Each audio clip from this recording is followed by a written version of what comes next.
Jó reggelt!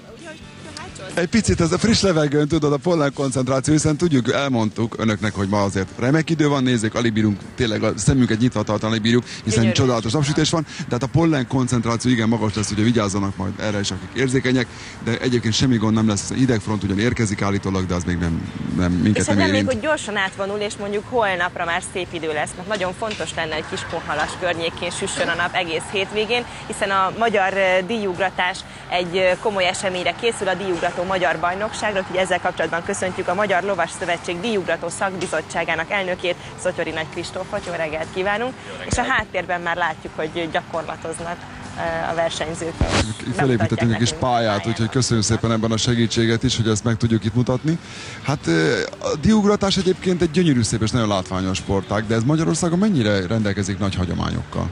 Második világháború előtt európai szinten nagy hatalmak voltunk, volt egy olimpiai ezüstérmünk. Ez viszont 36-ban Berlinben egy olimpiai ezüstérmünk volt, utána volt egy komolyabb szünet, és az elmúlt 20 évben rohamos fejlődés indult meg. Egy olyan egyéni sportág, amely feljövőben van, egyre többen lovagolnak, egyre többen versenyeznek, egyre több verseny van, és egyre több nagyobb verseny van. Egyébként erről sokat lehet hallani, hogy a gyerekek imádják az állatokat, nagyon szeretik a lovakat, nagyon szeretnek lovagolni, tehát nagyon sok kisgyerek ismerkedik szerintem a lovaglással. A kérdés az, hogy hányan maradnak meg aztán tényleg tartósan a lovasportok közelében, és hogy van-e utánpótlás? Rengetegen megmaradnak, van utánpótlás, ezt jelzi azt, hogy most hétvégén ugye Kiskunhalasi országos bajnokság ifjúsági kategóriájában is minősülni kellett, hogy 30 lovas oda bejusson, és a magyar díjugrató válogatott is rendre eredményes az Európa-bajnokságokon, tehát az a válaszom, hogy feljövően a sportág, és megmaradnak a fiatalok emellett, mert ez egy örök elhivatottságot jelent, és ez igazából nem egy korhoz kötött sportág, hanem amelyet 50-60 éves korig versenyszerűen lehet űzni. És ugye az sem teljesen véletlen, hogy Kiskunhalason rendezitek meg ezt a versenyt, hiszen jól tudom, akkor Kiskunhalas nagyon-nagyon sok versenyzőt ad az országnak, és nagyon gazdag hagyományokkal rendelkezik a díjugratás fejlesztése érdekében.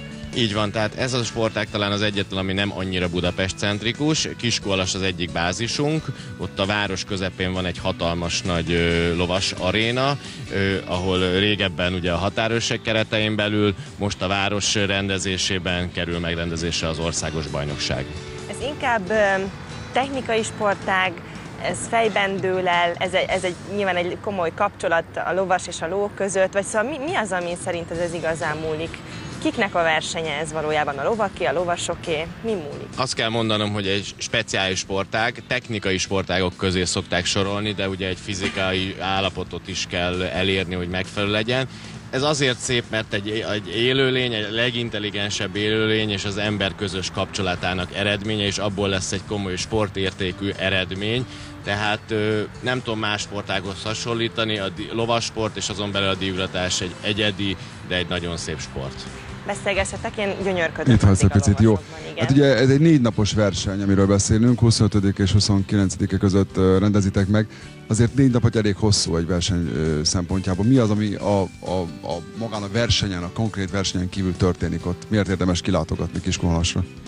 Kiskunhalasra azért, igazából ez 4 országos bajnokságot jelent, tehát a felnőttek mellett, ahol egy személygépkocsit lehet nyerni, az ifjúságiak, fiatal lovasok és amatőrök is megmérkőznek, amellett pedig kézműves kiállítások, különböző gyerekprogramok várják a résztvevőket, és olyan lovas kiegészítő programok, amelyeket a közönséget izgatni fogják.